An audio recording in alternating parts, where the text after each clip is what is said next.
এটা আমাদের যমুনা সেতুর ওই পাশে দেখা যায় রেল সেতু করছে নতুন। যমুনার বুকে চর পড়ে গেছে। এই যমুনা ভরা পানি থাকে এক সময়, এখন চর পড়ে আছে। নতুন ওই পাশে রেল এখনো চালু হয়নি, অল্প কিছুদিনের ভিতরে চালু হবে। কাজ পুরো কমপ্লিট।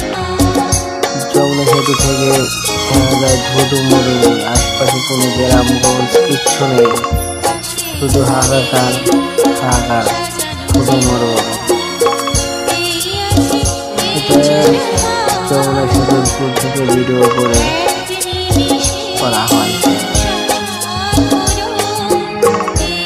রেল সেতু এখনো চালু হয়নি, ট্রেনের লাইন এখনো চালু হয়নি, অল্প কিছু